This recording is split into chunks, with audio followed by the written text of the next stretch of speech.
اپنا معیار زمانے سے جدا رکھتے ہیں، ہم تو محبوب بھی محبوب خدا رکھتے ہیں۔ تو کہا کہ میرے سے پیار کرو، میں تمہارے رب کا بھی محبوب ہوں۔ اللہ اکبر۔ پھر فرمایا وَأَحِبُّ أَهْلَ بَيْتِي لِحُبِّي، اور میرے اہل بیت سے میری وجہ سے پیار کرو کہ وہ رسول اللہ کی طرف ہے، وہ حضور کی نسل ہیں، وہ حضور کا خاندان ہے۔ اللہ اکبر۔ تو حضور نبی رحمت صلی اللہ علیہ وسلم نے ان کا پیار سکھایا۔ اسامہ بن زید بن حارثہ رضی اللہ تعالیٰ عنہ فرماتے ہیں میں حضور کی خدمت میں حاضر ہوا۔ اللہ اکبر۔ رات کا ایک پہر بیت گیا تھا۔ حاضر کیوں ہوا؟ فی بعض الحاجہ، کسی حاجت کے لیے۔ صحابہ اپنی حاجتیں لے کے حضور کی چوکھٹ پہ جایا کرتے تھے۔ یہ فتنہ بعد میں پیدا ہوا کہ نبی سے نہیں مانگنا چاہیے، امریکہ سے مانگ لینا چاہیے۔ ایک تو یوں تے ہیں میری آساں دا سہارا، دس کنوں کراں جے تینوں نہ کراں یار۔ اگر اس در سے جھولی پھیلا کے نہیں مانگنی تو کس در پہ جائیں، کس چوکھٹ پہ جائیں؟ اول من انکر التوسل والاستغاثہ والنداء ہوا ابن تیمیہ، پہلا شخص جس نے توسل کا، استغاثے کا، ندا کا انکار کیا وہ ابن تیمیہ تھا۔ اس سے قبل امت چولیاں پھیلا پھیلا کے حضور کی چوکھٹ سے خیرات مانگتی تھی، اور آج بھی اہل محبت اس در سے مانگتے ہیں۔ اور میرے امام بولے کون دیتا ہے دینے کو منہ چاہیے، دینے والا ہے سچا ہمارا نبی، کوئی اور ہے بھی تو نہیں۔ یار کسی اور سے مانگیں تو سر اٹھا کے نہیں چل سکتے، کسی چودھری کا، کسی نواب کا، کسی راجے کا کوئی مانگت سر اٹھا کے کہہ سکتا ہے میں فلاں کا مانگت ہوں؟ اور جس کو خیرات مدینے کی گلی سے ملی ہو تو میرے امام بولے ٹھوکریں کھاتے پھرو گے ان کے در پہ پڑ رہو، قافلہ تو اے رضا اول گیا آخر گیا۔ اللہ اکبر۔ تو حضور علیہ السلام کی خدمت میں کسی حاجت کے لیے گیا، رات کا ایک پہر بیت گیا تھا۔ صحابہ حضور کی دہلیز پہ دستک نہیں دیا کرتے تھے، دہلیز کے ساتھ لگ کے بیٹھ جاتے، درود پڑھتے رہتے، حضور خود آتے تو اپنی حاجت پیش کر دیتے، لیکن کبھی ایمرجنسی حالات بھی ہوتے، ناگزیر حالات بھی ہوتے تو پھر دستک دے لیتے۔ اس دستک دینے کا انداز کیا تھا؟ حضرت امام بخاری المفرد کے اندر کہتے ہیں کانت تقرہ ابواب النبی بالاظافر، جب دستک دینے کی نوبت آ جاتی تو صحابہ اپنی انگلیوں کے پوروں سے، ناخنوں سے حضور کی دہلیز پہ دستک دیتے۔ اس کی لطافت ذرا دیکھیے، اس کی تشریح میں مولا علی قاری نے لکھا کہ یہ ناخنوں سے دستک دینے کا کیا مطلب؟ تو کہا اے دربن خفیفن و دکن لطیفن تعظیمن و تکریمن و تشریفن، کہا یہ سب کچھ حضور کی عزت افزائی کے لیے تھا۔ اصل یہ بے تابی کا اظہار تھا، انہیں تو پتہ ہے کون کھڑا ہے باہر، یہ بے تابی کا اظہار تھا۔ تو دروازے پہ اپنے ناخنوں سے، پوروں سے دستک دیتے۔ ساغر صدیقی نے کہا تھا نا کہ میں نے پلکوں سے در یار پہ دستک دی ہے، میں وہ سائل ہوں جسے کوئی صدا یاد نہیں۔ یہ اس کا شاعرانہ تخیل ہے، اس نے عملاً در حبیب پہ یوں دستک نہیں دی ہوگی، لیکن صحابہ نے تو دے کے دیکھا نا۔ حضور کے در پہ دستک دی، حضور تشریف لے آئے، کہتے میں نے حاجت کہی، حاجت میری پوری ہو گئی۔ اللہ اکبر۔ تو میں نے ایک منظر دیکھا کہ حضور جب تشریف لائے تو ایسے ہی چادر کی بکل ماری تھی، تو اطراف میں ابھار تھا جس کا اندر کوئی ہو، تو مجھ سے نہ رہا گیا، میں نے پوچھ لیا، میں نے کہا حضور چادر کے اندر کیا ہے؟ تو حضور نے بتلانے کی بجائے فکاشفہ، چادر ہی کھول دی۔ فائز الحسن والحسین علی ورکہ، تو ایک پہلو سے امام حسن لپٹے تھے، ایک سے امام حسین لپٹے تھے، کہا یہ میرے بیٹے ہیں، یہ میری بیٹی کے بیٹے ہیں، اے اللہ میں ان سے پیار کرتا ہوں، تو بھی ان سے پیار کر، جو ان سے پیار کرے مالک اس سے بھی پیار۔ محبتوں کی کہانی سنیے، حضرت حذیفہ بن یمان کہتے ہیں، حذیفہ بن یمان صاحب و سر رسول اللہ صلی اللہ علیہ وسلم، حضور کے رازدان، مسجد نبوی سے گھر کچھ فاصلے پر تھا، دن کی نمازوں میں تو حاضری ہو جاتی، لیکن شام کی نمازوں میں حاضری اس لیے نہ ہو پاتی کہ والدہ بوڑھی بھی ہیں اور بیمار بھی ہیں، تو ان کی خدمت میں لگے رہتے، لیکن شدید آرزو تھی کہ شام کی نمازوں میں حاضری ہو، اس لیے کہ قرات بالجہر ہوتی۔ یار کوئی عام قاری قرآن پڑھے تو جی چاہتا ہے کہ فاصلہ کاٹ کے بھی وہاں جائیں، جب صاحب قرآن خود قرآن پڑھتے ہوں گے پھر رنگ کیا ہوتا ہوگا۔ حضرت ابو موسیٰ اشعری رضی اللہ تعالیٰ عنہ فرماتے ہیں ایک دن فجر کی نماز تھی، حضور تھے، سورہ والضحیٰ کی تلاوت تھی، ابھی تک نشہ ہی نہیں اترتا، چونکہ سورۃ الضحیٰ کے اندر حضور کے حسن کا ذکر ہے، اور حسین اپنے حسن کا تذکرہ خود ہی چھیڑ لے، جب ناز میں آ جائے تو پھر تو رنگ کوئی اور ہی ہوتے ہوں گے نا۔ ام المومنین سیدہ عائشہ رضی اللہ تعالیٰ عنہ فرماتی ہیں ایک دن حضور نے کالے رنگ کی چادر کی بکل ماری اور مجھ سے مخاطب ہو کے کہا کیفا ترینی یا عائشہ، عائشہ بتاؤ کیسا لگ رہا ہوں، آج حسن ناز میں آ گیا نا، کیفا ترینی یا عائشہ، عائشہ بتاؤ کیسا لگ رہا ہوں۔ تو ام المومنین نے کہا کہ حضور چادر کی سیاہی نے چہرے کی سفیدی نکال دی ہے اور چہرے کی سفیدی نے چادر کی سیاہی نکال دی۔ تو سورہ والضحیٰ کی تلاوت کی، کہا ابھی تک نشہ ہی نہیں اترتا۔ اب حذیفہ بن یمان کہتے ہیں میری آرزو تھی جا کے حضور کی قرات سنوں، لیکن ماں کا بڑھاپا آڑے آتا، میں ماں کو ایک لالچ دی، میں نے کہا امی اگر آپ مجھے اجازت دیں تو میں حضور کی خدمت میں جاتا ہوں، مغرب کی نماز پڑھوں گا، پھر جب سلام پھرے گا تو میں اپنے لیے اور آپ کے لیے حضور سے مغفرت کی دعا کرواؤں گا۔ لالچ بڑی اچھی تھی، ماں نے کہا جا پتر میں اجازت دیتی، انہیں پتا تھا حضور کے ہاتھ اٹھ گئے تو خالی نہیں موڑے جاتے۔ اجابت کا صحرا عنایت کا جوڑا، دلہن بن کے نکلی دعائے محمد۔ حضور کی عادت یہ تھی جب کسی کے ہاں تشریف لے جاتے تو دروازے پہ دستک دیتے اور بلند آواز سے السلام علیکم کہتے۔ اگر جواب آیا تو ٹھیک نہیں تھے، دوسری مرتبہ بھی جواب نہیں آیا تو تیسری مرتبہ دروازے پہ دستک دی، السلام علیکم کہا، اگر تیسری بار بھی جواب نہیں آیا حضور تشریف لے جاتے۔ یہی ادب ہے، کسی کے دروازے پہ دھرنا دے کے بیٹھ نہیں جانا چاہیے، ہو سکتا ہے کوئی کام ہو۔ اور میرا خیال یہ موبائل کا ادب بھی اس سے سمجھنا چاہیے۔ 3 مرتبہ بیل ہو گئی ہے، اگر کوئی جواب نہیں دے رہا، ہم جب خود تھک جاتے ہیں تو بچے کو دے دیتے ہیں یہ کام اب تم کرو، تو 3 مرتبہ کسی کو آپ بیل کریں کافی ہوتا ہے۔ حضور گئے، السلام علیکم کہا، جواب نہیں آیا، دوسری مرتبہ، تیسری مرتبہ، تو جب حضور نے کہا السلام علیکم تو جو صحابی جن کے دروازے پہ حضور تشریف فرما تھے انہوں نے دروازے کی سوراخوں سے دیکھا تو پہچانا حضور ہیں، تو انہوں نے کہا وعلیکم السلام، لیکن دل ہی دل میں کہا۔ پھر حضور نے کہا السلام علیکم تو انہوں نے پھر دل ہی دل میں کہا وعلیکم السلام۔ حضور نے پھر کہا السلام علیکم، پھر ہی دل میں کہا وعلیکم السلام۔ 3 مرتبہ ہو گیا، حضور جانے لگے، انہوں نے جلدی دروازہ کھولا، حضور میں حاضر ہوں، تو فرمایا میں تو 3 مرتبہ کہا، دروازہ نہیں کھلا، حضور میں نے تینوں بار سنا، میں نے جواب بھی دیا، لیکن میں کستن ہولے ہولے بول رہا تھا، میری آرزو یہ تھی حضور بار بار مجھے سلامتی کی دعا دیتے رہے۔ انہیں پتا تھا ان لبوں سے نکلی ہوئی دعا باب اجابت تک پہنچتی ہے اور قبولیت کی سند لے کے پلٹتی ہے۔ تو کہا میں نے ماں کو لالچ یہ دی، ماں نے کہا جاؤ پتر، میں حضور کی خدمت میں حاضر ہو گیا، مغرب کی نماز پڑھی، سلام کیا، تو میرے دل میں تھا کہ میں حضور سے عرض کروں کہ میرے لیے، میری ماں کے لیے مغفرت کی دعا کر دیجیے، لیکن حضور نوافل میں اذکار میں ایسے مشغول ہوئے آرزو رکھنے کے باوجود عرض نہ کر سکا۔ اور بار بار مجھے خیال آ رہا تھا کہ ماں نے جاتے پوچھنا ہے، حضور سے بخشش کی دعا کروائی تھی لیکن حضور تو مشغول ہیں۔ اسی اثناء میں عشاء کی اذان پکاری جانے لگی، وقت ہوا، حضور مصلی پہ آئے، نماز پڑھائی، سلام پھرا تو حضور اٹھے اور کاشانہ اقدس کی طرف چل دیے۔ جن لوگوں نے مسجد نبوی کا منظر دیکھا ہے ان کی نگاہوں میں سارا نقشہ آ گیا ہوگا کہ مصلی نبوی سے حجرہ عائشہ کا فاصلہ کتنا ہے، اور جنہوں نے نہیں دیکھا آج کی مجلس میں ان کے نام دعا ہے وہ اڑ کے مدینے چلے جائیں۔ سچی بات ہے، جس نے مدینہ نہیں دیکھا اس نے کچھ نہیں دیکھا۔ جنہوں ویک کے اکھیاں ٹھر دیاں نے، جنہوں ویک کے ٹھردا سینہ ہے، ربا تیری ساری خدائی بچوں بس اکو شہر مدینہ۔ تو حضور جب چلے نا تو حذیفہ بن یمان رضی اللہ تعالیٰ عنہ کو ماں کا وعدہ یاد آ رہا تھا جو ماں کے ساتھ کر کے آئے تھے، تو وہ بھی حضور کے پیچھے چل پڑے۔ بس کچھ رفتار تیز ہو گئی اور قدموں کی آہٹ پیدا ہوئی تو آقا کریم نے رخ پھیرے بغیر فرمایا کہ من ھذا، حذیفہ تو، میرے پیچھے پیچھے کون آ رہا ہے، حذیفہ تو نہیں۔ اب ان کا دل تیز تیز دھڑک رہا تھا کہ ماں نے کہا تھا حضور سے بخشش کی دعا کروانی ہے، تو موقع لگ گیا کہ حضور رک گئے۔ حضور نے فرمایا من ھذا، حذیفہ تو، میرے پیچھے پیچھے کون آ رہا ہے، حذیفہ تو نہیں۔ قلت نعم، میں نے کہا جی جی حضور میں حذیفہ ہوں۔ فرمایا ما حاجتک غفر اللہ لک ولامک، کیا کام ہے، اللہ تجھے بھی بخش دے تیری ماں کو بھی بخش دے۔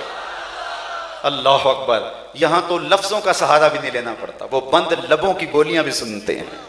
اقبال بولا اے فروغت صبح آثار و دہور، چشم تو بینندائے ما فی الصدور۔ تو کہا ما حاجتوں کا غفر اللہ لک ولامک، اللہ تجھے بھی بخش دے تیری ماں کو بھی بخش دے، کیا کام ہے۔ اب کام جو تھا وہ تو جنبش لب سے پہلے ہو گیا، کیا بتاتے؟ تو فرمایا حذیفہ سنو، ابھی ایک فرشتہ میرے پاس آیا ہے جو اللہ سے اجازت لے کے آج پہلی مرتبہ زمین پہ آیا ہے اور 2 کام کرنے آیا ہے۔ ایک تو مجھے سلام کرنے آیا ہے۔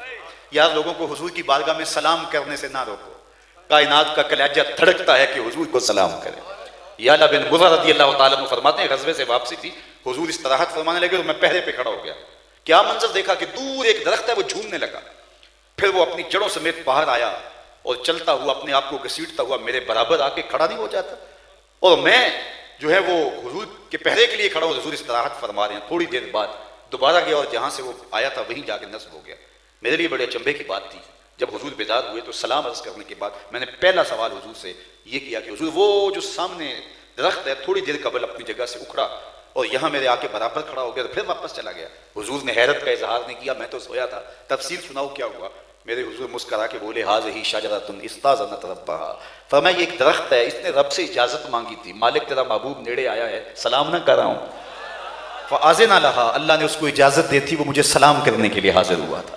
تو کہا یہ فرشتہ آج ایک تو مجھے سلام کرنے کے لیے آیا ہے اور دوسرا مجھے خوشخبری دینے آیا ہے کہ آپ کی بیٹی فاطمہ جنتی عورتوں کی سردار ہے اور حسن اور حسین جنتی جوانوں کے سردار۔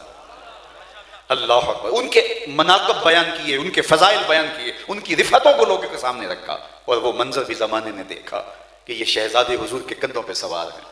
تو حضرت عمر بولتے ہیں واہ واہ کیسی سواری میسر آئی، تو مسکرا کے کہا عمر سواری دیکھتے ہو تو سوار بھی تو دیکھو نا۔ حضرت عبداللہ بن شداد کہتے ہیں کہ حضور سجدے میں ہیں تو سجدے کو طول ہو گیا، اور ہمارا خیال ہوا یا تو پھر نزول وحی ہو رہا ہے یا پھر اللہ کا حکم آ گیا۔ خیر میں نے دیکھا کہ نقشیوں سے تو حضور کی پشت پہ حسین بیٹھے ہوئے تھے، کبھی سجدے کو طول دیا جا رہا ہے، کبھی کندھوں پہ بٹھایا جا رہا ہے، کبھی حضور علیہ السلام حضرت امام حسین رضی اللہ تعالیٰ عنہ کی زبان کے اندر، منہ کے اندر اپنی زبان دیتے ہیں اور وہ یوں چوستے ہیں جس طرح کھجور کو چوسا جاتا ہے۔ محبتوں کے کیسے رنگ ہیں اور پیار کی کیسی کائنات آباد ہوتی ہے۔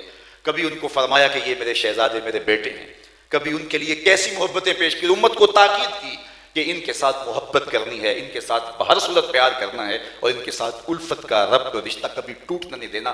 اگر تم ہدایت کی راہوں پہ گامزن رہنا چاہتے ہو تو اہل بیت سے بھی پیار کرنا اور قرآن سے بھی تعلق کمزور نہ ہونے دینا، اور یہ دونوں آپس میں جدا بھی نہیں ہوں گے۔ تو اسلام کی تھیوری دیکھنی ہے تو وہ قرآن ہے، اور اگر پریکٹیکل دیکھنا ہے تو اہل بیت اور قرآن کا پریکٹیکل ہے۔ آپ تھیوری دیکھ لیجیے، وَلَنَبْلُوَنَّكُمْ بِشَيْءٍ مِّنَ الْخَوْفِ وَالْجُوعِ وَنَقْصٍ مِّنَ الْأَمْوَالِ وَالْأَنفُسِ وَالثَّمَرَاتِ وَبَشِّرِ الصَّابِرِينَ۔ یہ تھیوری ہے، ہم بندوں کو پرکھتے ہیں بھوک سے، پیاس سے، جانوں مالوں کے ضیاع سے، پھل لوٹ لیتے ہیں اور پھر ان کا امتحان لیتے ہیں کہ یہ صبر کے امتحان میں پورا نکلتا ہے یا نہیں نکلتا۔ امتحان لیے گئے، کسی سے اولاد کا امتحان لیا گیا، کسی سے بھوک سے امتحان لیا گیا، کسی کا پیاس سے امتحان لیا گیا، لیکن کربلا کا امتحان انوکھا تھا۔ یہ سارے امتحان ایک ہی کمرہ امتحان میں تھے۔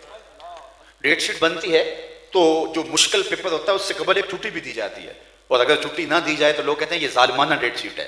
اتنی مشکل پیپر سے قبل چھٹی، اور اگر ایک دن میں 2 پیپر رکھ دیے جائیں تو طلباء تو کہتے ہیں ہم احتجاج کریں گے، ہو ہی نہیں سکتا یار، پیپر ہر روز ایک دیا جاتا ہے۔ ماضی میں بھی ایسا ہوا، کبھی بھوک کا امتحان لیا گیا، کبھی کسی سے اولاد کا امتحان لیا گیا، لیکن یہ سارے امتحان ایک ہی کمرہ امتحان میں اور سارے ایک ہی وقت میں اور اکٹھے امتحان لیے، اور کہا پاس مارک 33% نہیں ہوں گے، نمبر بھی 100 لینے پڑیں گے۔ پھر حسین ابن علی نے کہا مالک تو امتحان لے، دیکھ تیرا بندہ امتحان میں سرخرو ہوتا ہے کہ نہیں ہوتا۔ اور پھر کائنات نے وہ منظر بھی دیکھا۔ یار جتنے دکھ امام حسین رضی اللہ تعالی عنہ پہ آئے، اتنے دکھ تو کو ہماریہ پہ پڑے تو اس کا پتا بھی پانی ہو جائے۔ ہمارے گھروں میں کوئی تبھی موت سے بیٹا مر جائے، سارا محلہ بستی رشتہ دار دھرس بندھانے والے ہوتے ہیں، پھر بھی جنازہ اٹھتا ہے تو ایک شخص کو 10 آدمی سہارا لے کے دے کے لے جا رہے ہوتے ہیں، میاں یہ کون ہے؟ کہا اسی کے نور نظر کا جنازہ جا رہا ہے۔ یار تبھی موت، ایک بیٹا مرا، کڑیل جمع بیٹے باپ کے ساتھ کھڑے ہیں، لیکن باپ کے کلیجے کو ٹھنڈ نہیں پڑ رہی، اس کو تسکین نہیں آ رہی، پھر میں خراج پیش نہ کروں حسین ابن علی کو؟ 18 سال کا بیٹا کندھوں پہ اٹھا کے خیموں تک لا کے پھر بھی ہاتھ پھیلا کے کہتے ہیں مالک حسین کی یہ قربانی بھی قبول۔ یہ کوئی تماشائے لبے بام نہیں ہے، یہ حسین ابن علی ہیں۔ صبر کا امتحان دیا، مشکل ہائے تکنی کی زبان سے، اللہ اکبر، اللہ کی رضا پہ راضی ہو گئے۔ میں نے صبر کی ایک تعریف یہ بھی پڑھی ہے کہ صبر یہ ہے کہ انسان کے معمولات عبادت قضا نہ ہو۔ ایک آدمی تہجد پڑھنے کا آتی ہے، جوان بیٹا فوت ہو گیا، تہجد میں مسجد میں پایا گیا، تکبیر اولیٰ کے ساتھ نماز پڑھنے کا آتی ہے، گھر میں میت پڑی ہے، اذان پکاری گئی، تکبیر اولیٰ کے ساتھ مسجد میں کھڑا پایا گیا۔ صبر کا ایک مفہوم یہ ہے معمولات عبادت قضا نہ ہونے پائیں۔ اب کربلا کے تپتے ہوئے ریگزار کے اندر اگر صبر کو اس مفہوم کے اندر دیکھنا چاہتے ہو تو 71 زخم کلیجے پہ، جوان بیٹے بھتیجے بھانجے شہید ہو چکے، اور اب گھوڑے کی زین پہ جب امام تشریف فرما ہوتے ہیں اور تیروں کی برسات ہوتی ہے، کتنے تیر برسے، کتنے نیزے، کتنی انیاں اور کتنے بالے اور کتنے دکھ سہے۔ اللہ اکبر۔ محتاط روایات یہ ہیں کہ جب آپ کا پیراہن اتارا گیا تو 122 سوراخ تیروں کے تھے، 33 زخم تلواروں کے، 34 گھاؤ نیزوں کے، اور گھوڑے کی زین سے جب فرش زمین پر حضرت امام حسین آئے، صابر ایسا کہ وقت نماز آیا تو معمول عبادت قضا نہیں ہونے دیا، پیشانی سجدے میں رکھ دی اور اللہ کے حضور کا اللہم رضن بقضائک و صبرن علی بلائک تسلیما لامرک سبحان ربی الاعلی۔ مالک اتنے دکھ سہ کے تیری تقریر پہ حسین راضی ہے، تو بھی بتا تو بھی حسین پہ راضی ہوا ہے کہ نہیں ہوا؟ آواز آتی ہے اس پیاسے پر علی شیر خدا کو ناز ہے، اس نواسے پر محمد مصطفیٰ کو ناز ہے، اوروں نے بھی سجدے کیے پر اس کا جب انداز ہے، اس نے وہ سجدہ کیا جس پر خدا کو ناز ہے۔ آبرو رکھ لی سجدے میں، ایسا لمبا سجدہ کیا۔ اللہ اکبر۔ حج کا موقع تھا، حضور کی خدمت میں صحابہ نے عرض کی حضور ایک شخص اونٹ سے گرا ہے اور گردن کی ہڈی ٹوٹ گئی اور موت واقع ہو گئی، فرمایا اس کو کفن احرام میں دے دو اور جنازہ پڑھو اور اس کی تدفین کر دو، اور پھر فرمایا کل قیامت کے دن جب یہ اٹھایا جائے گا ملبیاً، لبوں پہ تلبیہ ہوگا، لبیک لبیک پکارتا ہوا یہ قبر سے اٹھایا جائے گا، چونکہ جو جس حالت میں جاتا ہے اس حالت میں اٹھایا جاتا ہے، تو پھر سن لو قیامت کے دن حسین کا سر سجدے سے اٹھایا جائے گا۔ اتنا لمبا سجدہ کس نے کیا ہے جتنا لمبا سجدہ حسین ابن علی نے کیا ہے؟ سجدہ اس پہ ناز کرے۔ آپ کو وہ کہانی بھی یاد ہوگی جب فرشتوں نے کہا تھا نحن نسبح بحمدک ونقدس لک، مالک تو انسان کو خلیفہ بنانے جا رہا ہے، یہ تو لڑائیاں کریں گے، ہم تسبیح کرنے والے، ہم سجدے کرنے والے، ہم رکوع کرنے والے ہیں۔ آج مالک نے بھی کہا ہوگا فرشتوں ذرا نیچے جھانک کے دیکھو تو صحیح، تم اپنے سجدوں کو لاؤ، اپنے رکوعوں کو لاؤ، اور اپنی زندگی کی ساری کمائی حسین کے مقابل لا کے تو دکھاؤ، ایک سجدے کی زکوٰۃ بھی بنتی ہے کہ نہیں بنتی ہے؟ یہ حسین ابن علی کا سجدہ تھا۔ دست قاتل نے سر حسین تب کاٹا جب حسین ابن علی کا سر سجدے میں جھکا ہوا تھا، اور فوراً کاٹ کے نیزے کی نوک پہ اس لیے چڑھایا کہ لشکر والوں کو بتائیں کہ ہم جیت گئے ہیں۔ فتح کے نقارے بجنے لگے، لیکن لشکر یزید سے کوئی بول کے کہتا ہے یہ کیسا سر ہے جو کٹ کے بھی سر بلندی ہے، یہ کٹ گیا ہے تو پھر بھی اونچا ہے۔ یزید مر گیا، اس کی فکر مر گئی، اس کا نام و نشان مٹ گیا۔ حسین کل بھی زندہ تھا، حسین آج بھی زندہ ہے۔ مجھے اگر پورے شہر میں آپ کے ڈھونڈوں تو یزید نام کا شخص نہیں ملے گا، اور اگر میں پورا صوبہ آپ کا ڈھونڈ لوں تو مجھے خولی نام کا شخص نہیں ملے گا، پورا ملک ڈھونڈ لوں ابن زیاد نام کا شخص نہیں ملے گا، پوری دنیا ڈھونڈ لوں تو مجھے شمر نام کا شخص نہیں ملے گا، اور اگر میں صرف اسی مجلس میں ڈھونڈوں تو مجھے حسین نام کے کتنے لوگ ملیں گے، مجھے علی اکبر اصغر کے کتنے نام ملیں گے، پردے میں بیٹھ کے سننے والی بہنوں میں کتنی بہنوں کا نام زینب ہوگا، کتنی بہنوں کا نام سغرا ہوگا، کتنی بہنوں کا نام سکینہ ہوگا، اور کتنی محبتیں تجھے اے فراز چاہیے، بچوں ماؤں نے تیرے نام پہ بچوں کے نام رکھ لیے۔ اور اقبال بولا جو دلوں کو فتح کر لے وہی فاتح زمانہ۔ یزید کا نام بھی بٹ گیا، ہاں یزیدی ہیں، لیکن میں کہتا ہوں آج یزید کا نام لینے والے کہاں ہیں؟ نام لیتے بھی ہیں تو چھپ کے لیتے ہیں، دائیں بائیں دیکھ کے لیتے ہیں، نام سے پہلے شرمندہ، نام لیتے ہوئے شرمندہ، نام لینے کے بعد شرمندہ۔ میں کہتا ہوں کیسا لیڈر ہے، کیسا رہنما ہے تمہارا، جس کے نام لینے ہوتے ہوئے شرمندہ ہوتے ہو، اور ہمارے لبوں پہ جب نام حسین آئے سال فخر سے اونچا ہو جاتا ہے۔ فخر کا دل میں دریچہ باز کرنا چاہیے، جن کا تو آقا ہے ان کو ناز کرنا چاہیے۔ یہ ہمارے لیے اے حسین ابن علی تم پر سلام، نازش آل نبی تم پر سلام، تم پہ لاکھوں رحمتیں لاکھوں سلام، اے شہیدان محبت کے امام، لالا گوں لالا بدن لالا کفن، اے چمن اندر چمن، زندگی ہی زندگی تیری حیات، اے حیات اندر حیات، افتخار ملت بیضا ہے تو، رب کعبہ کی قسم یکتا ہے تو، فخر کا دل میں دریچہ باز کرنا چاہیے، جن کا تو آقا ہے ان کو ناز کرنا چاہیے۔ اچھا، فتح اور شکست کا ایک اور معیار بھی ہے۔ ہمارے دیہاتوں میں ہوتا ہے اکھاڑا جس کے ہاتھ میں رہے وہ فتح یاب ہوتا ہے، اور جو میدان چھوڑ کے بھاگ جائے چاہے اس نے پہلے کتنے ہی داؤ کیوں نہ کھیل لیے ہوں، وہ جو ہے وہ نامراد اور شکست خوردہ ہوتا ہے۔ پانی پت کی لڑائیوں سے لے کے آج تک یہی معیار آپ اپنے علاقے میں دیکھ سکتے ہیں۔ چلو یہ معیار ٹھہرا لیتے ہیں تو چلو کربلا میں چلتے ہیں، جو اس جنگ کا میدان بنا، وہاں آپ کو یزید نہیں ملے گا، جھنڈے آج بھی حسین کے ملیں گے۔ تو حسین کل بھی زندہ تھا، حسین آج بھی زندہ ہے، اور جب زندگی ثابت ہے حسین ابن علی کی، ہم موت نہ مانیں گے مدینے کے نبی کی۔ وآخر دعوانا ان الحمدللہ۔